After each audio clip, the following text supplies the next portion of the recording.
Chapter 11. A Surprise for Penny. The boys were far out on the lake and had heard of everything connected with the possible use of their motorboat when Pat broke to them a piece of news that was so surprising they could scarcely believe it. "It's not so!" cried Jimmy. "You're kidding us, Pat. You don't get me to believe it." "Okay, Jimmy. You'll believe what you see with your own eyes, though." "I'm not sure," laughed Jimmy. "Honest now, did I understand you to say—" "Pat isn't likely to get funny, Jim, on anything like that. Suppose you listen to what he has to say." For some little time, the boys listened in silence to what Pat said as he managed the boat and kept it steadily in one direction along the coast.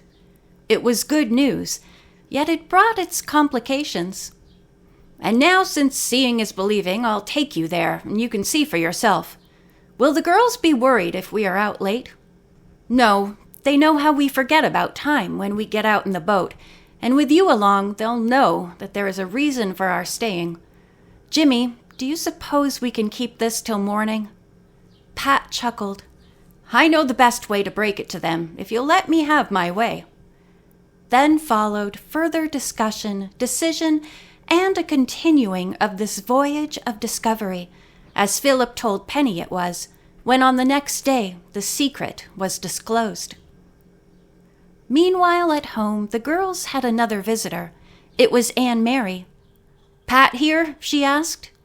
"He's supposed to be," answered Marjorie, "but he and the boys went out in the boat right after dinner.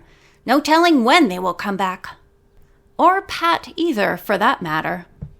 Aunt Mary decided to wait a little while for Pat, though as Pat had his boat, she was not sure she would wait long. Chatting, the three went into the lodge, and Penny fed the fire, which had been made earlier in the day. "By the way, Aunt Mary," said Penny, "where did you find that volume of the encyclopedia that is on the table? Jimmy mislaid it, and we all hunted for it, and here it is on the table. I told him you must have found it, probably where he left it." Aunt Mary looked surprised. "I never even noticed what it was I was dusting after I cleaned up for you Friday." She fingered the book. "Yes, I think this must have been there, but I wouldn't be sure. There isn't any dust on it anyway." "Oh, yes," continued Penny, though surprised that Aunt Mary could not tell her about the book. "I was so surprised to find the milk all put away so nicely when I went to the refrigerator.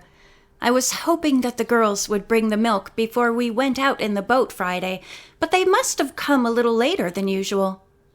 Again Aunt Mary looked blank. "What are you talking about, Penny? I never put any milk away. Have you found things different?" Penny looked at Marjorie, and Marjorie looked at Aunt Mary. "Could the green lady put milk away, Aunt Mary?"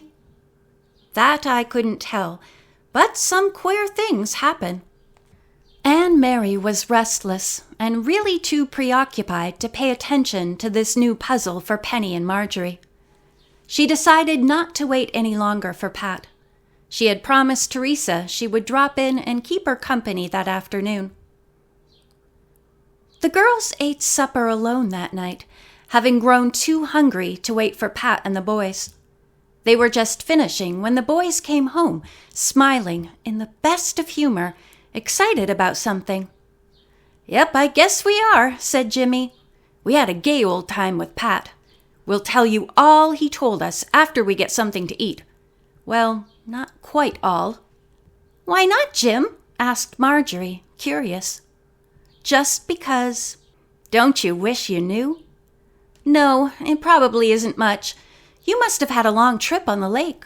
Did he take you any place special?" A look was exchanged between Jimmy and Philip. "Yes," drawled Philip, as he spread a sandwich. "I'd say it was someplace special. I never went to one just like it before. Tell you about it tomorrow." "You are terribly mysterious, I must say," said Marjorie. "But this place gets more mysterious every day. Tell them the latest, Penny. We aren't keeping any secrets." "They do say," said Jimmy, just before taking a large bite, "that girls can't keep a secret." Penny told them of their conversation with Aunt Mary. Neither of the boys could offer any solution to the strange occurrences, and Philip was still inclined to think there was a logical answer to account for it. "Probably you put the milk away, Penny, and just forgot you had. And Jim's book perhaps slid down between the cushions on the couch. We didn't look there, I don't think. Aunt Mary just doesn't remember finding it."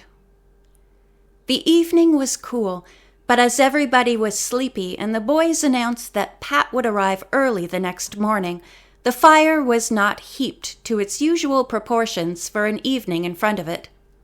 They drew close, Marjorie and Penny on the couch, Philip in the easy chair, and Jimmy sprawled on his stomach in front of the fire.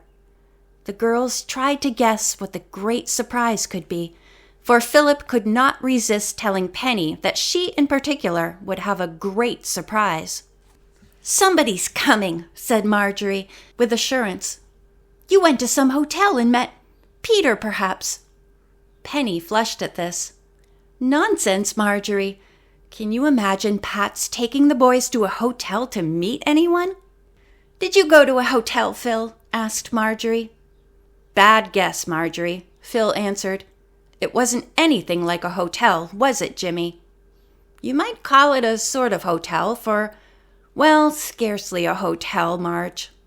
"Be careful, Jim," said Philip, with apparent seriousness. "The girls will enjoy the surprise more if we keep it a real secret." "Okay, Phil." "Give me 3 guesses, Jim." Jimmy rolled his eyes and looked serious. "What do you think, Phil? Could they guess it?" "Not in 1,000 years, using their wildest imagination." "They are just leading us on, Penny," cried Marjorie. "It isn't anything much, and they're trying to fool us. I know what it is. Our trunks have come, and Pat is going to bring them up tomorrow." "Honest, Jim, isn't that it? If I guess right, you have to tell me." "Who would have supposed, Phil, that Marjorie would guess it right away?" soberly inquired Jimmy, as if the question were settled. "That isn't it," said Marjorie. "I know by your tone of voice." "I never gave you 3 guesses," laughed Jimmy. "I'll tell you this much, though. Pat is going to bring something." "Big or little?" "I'd say it was fairly big, wouldn't you, Phil?" "Rather." "Shall we like it?" "I think so." "Do you like it?" "Yes." "Why will Penny be more surprised?" "Phil didn't say that Penny would be more surprised, did he?" "I can't see the difference. Penny, particularly then, would have a great surprise." "Was that what he said? I can't see the difference." "Let the boys have their fun, Margie," said Penny, who was laughing over this exchange of questions and answers. "I rather like to be surprised, don't you?" "Sure, if it's real nice. But I bet it's the trunks." "That is it, isn't it, Jimmy?" "I'm not saying, Marjorie. Besides, Pat first suggested the surprise feature." "Pat? And he doesn't know a thing about the trunks, does he? Penny, it can't be the trunks. Maybe it is something real nice and the boys weren't fooling. Honest, Phil?" "Honest, Marjorie. We aren't fooling except in not telling. You are going to be pleasantly surprised tomorrow. Can't you let it go at that?" "Yes, I can. But you don't mind my wondering, do you?" "Use your imagination all you like, if it is more fun." End of chapter 11.